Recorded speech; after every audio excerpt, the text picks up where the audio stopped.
Terima kasih masih bersama kami. Pemirsa, jelang datangnya bulan suci Ramadan, masih banyak sekali korban bencana Sumatera yang masih hidup di pengungsian. Padahal pemerintah berjanji untuk segera menyediakan hunian. Material sisa bencana juga belum sepenuhnya bisa dibersihkan. Salah satu dampaknya adalah banyak kegiatan sekolah yang belum bisa dilanjutkan. Seperti apa pemirsa perkembangan rekonstruksi pasca bencana di Aceh dan beberapa provinsi lainnya, kami telah menyiapkan reportasenya untuk Anda berikut ini.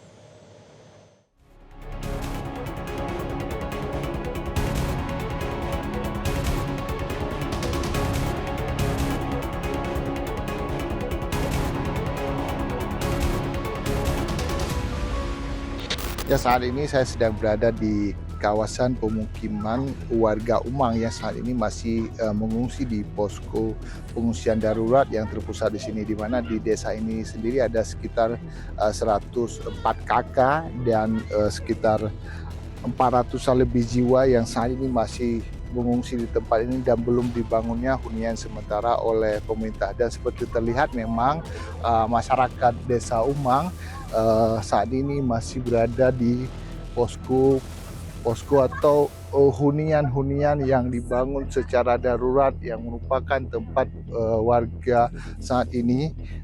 Dan di sini sudah 2 bulan lebih warga melakukan pengungsian di tempat ini dengan pembangunan tenda darurat secara mandiri yang dibuat dari kayu-kayu yang ada seadanya dari pepohonan pinus yang berada di kawasan Lingo ini. Dan memang di sini warga belum mendapatkan rumah hunian sementara hingga saat ini, dan memang di tempat ini juga direncanakan akan dibangun rumah hunian sementara bagi masyarakat desa Umang.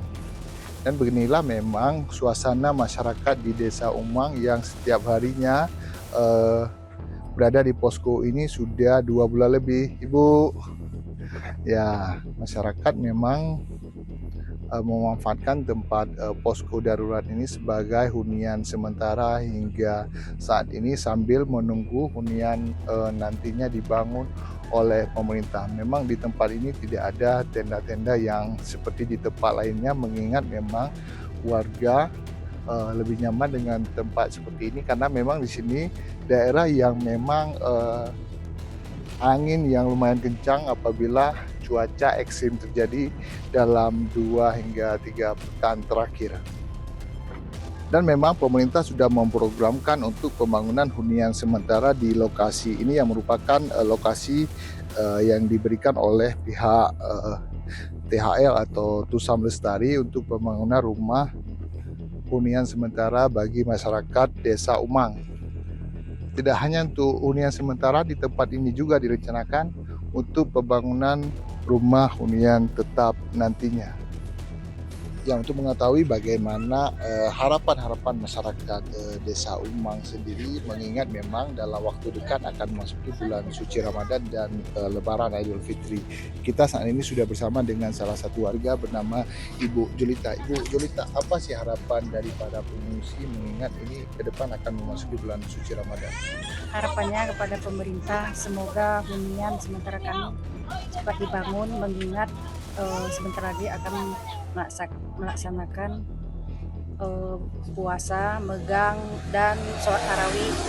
Semoga fasilitas seperti masjid kami segera dibuat agar kami bisa melaksanakan tarawih. Dan saya juga sudah bersama dengan salah satu warga lainnya, yaitu Ibu Kasmawati. Bu Kasmawati, bisa diceritakan Bu, apa harapan-harapan dari Ibu sendiri mengingat waktu dekat kita akan memasuki bulan Ramadan? Harapan kami, Pak, kami harus cepat ke rumah kami karena kami ingin mengumpul keluarga kami, Pak, kan. Jadi kayak kemana, kayak semula, kayak itulah. Di Kabupaten Biren menjelang Ramadan, ratusan korban banjir bandang dan tanah longsor nekat meninggalkan kamp pengungsian. Di desa Kuala Cerape, Kecamatan Jangka misalnya, 25 kepala keluarga meninggalkan pengungsian. Mereka kembali ke rumah meskipun kondisi rumahnya termasuk dalam kategori rusak berat, bahkan telah hilang. Di Kabupaten Bener Meriah, pembangunan hunian sementara terus dikebut pengerjaannya. Di Bener Meriah, ada 914 huntara yang sedang dibangun di 35 titik dan ditargetkan selesai sebelum Ramadan. Seperti di lapangan desa Tunyang, Timang Gajah, ada 204 unit huntara yang terus dikebut pengerjaannya oleh Kementerian Pekerjaan Umum untuk warga desa Pantan Kemuning yang hingga kini masih tinggal di tenda pengungsian. Sedangkan sejumlah warga di Aceh Tamiang meminta agar petugas yang melakukan verifikasi rumah korban banjir untuk turun langsung melihat kondisi rumah agar data sesuai dengan fakta di lapangan. Di Desa Kampung Masjid, Kecamatan Bendahara, Aceh Tamiang, sedikitnya ada 200 rumah yang telah diverifikasi dan divalidasi, tapi tidak sesuai fakta. Masih banyak rumah yang rusak parah bahkan nyaris roboh, tapi tidak masuk kategori penerima bantuan. Sebaliknya, sejumlah rumah yang masih layak huni justru masuk kategori penerima bantuan. Lokasi yang terkena banjir itu sangat parah, dilihat lagi bangunnya yang retak, rumah yang hancur. Ketika tim verifikasi itu melihat di datanya hanya ukuran melihat dari segi itu nilainya 7. Sedangkan nilai yang harus terpenuhi itu 40 hingga 100%. Data yang diberikan oleh tim verifikasi Kabupaten Aceh Tamiang tidak sesuai dengan di lapangan.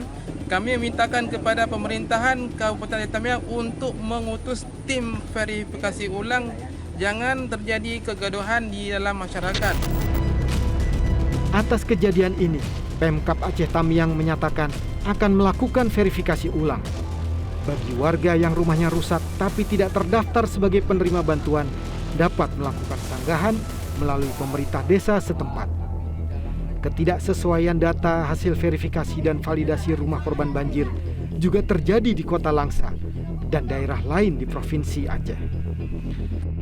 Terkait data TMK atau tidak masuk kriteria, masyarakat juga jangan khawatir, ya. Pemerintah Kabupaten Aceh Tamiang akan memverifikasi ulang data tersebut dan diharapkan kepada masyarakat ketika tim datang untuk memverifal data tersebut, masyarakat berada di rumah supaya memudahkan tim dalam bekerja. Hampir 3 bulan pasca banjir bandang di Kabupaten Pidi Jaya, Aceh, warga belum sepenuhnya bisa kembali menata kehidupan. Tidak hanya lumpur dan puing, gelondongan kayu berukuran besar yang terbawa arus banjir kini menumpuk hingga menghalangi upaya pembersihan lingkungan. Sisa material banjir bandang berupa gelondongan kayu masih memenuhi lingkungan warga desa Dayak Kruet, Kecamatan Merah 2, Kabupaten Pidi Jaya. Batang-batang kayu berdiameter besar berserakan di antara rumah warga, bahkan menutup akses masuk ke beberapa pekarangan. Keberadaan kayu gelondongan ini tidak hanya merusak pemandangan, tetapi juga menyulitkan warga membersihkan rumah. Sejumlah warga berupaya memotong kayu menggunakan alat seadanya, namun ukuran dan jumlah kayu yang terlalu banyak membuat proses pembersihan berjalan lambat. Warga khawatir jika tidak segera dipindahkan, tumpukan kayu ini dapat menyumbat aliran sungai dan memicu banjir susulan jika hujan lebat melanda. Warga berharap pemerintah segera menurunkan alat berat agar proses pembersihan dapat dipercepat.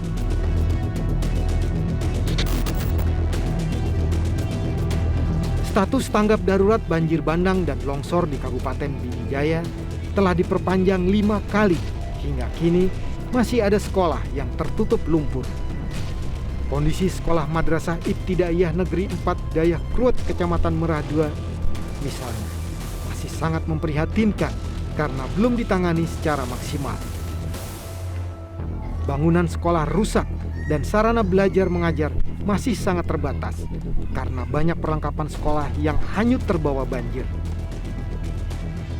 Meski demikian, guru dan murid tetap berupaya menjalankan kegiatan belajar di tengah keterbatasan ini. Kali pihak siswa kami yang sangat-sangat membutuhkan adalah peralatan alat tulis seperti pakaian dan sepatu dan juga tas yang sangat-sangat dibutuhkan.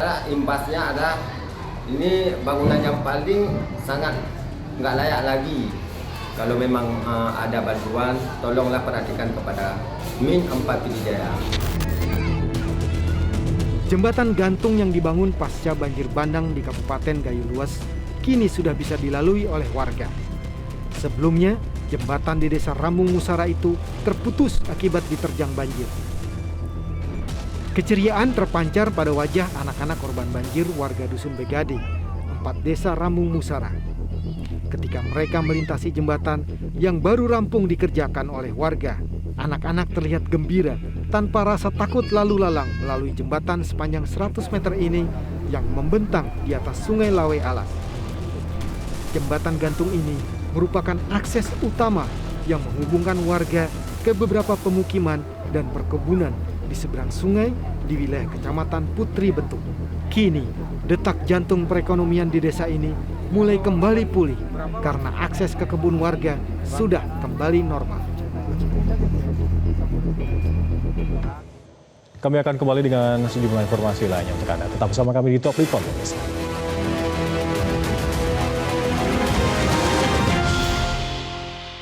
Jelajahi cara baru mendapatkan informasi. Download Metro TV Extend sekarang.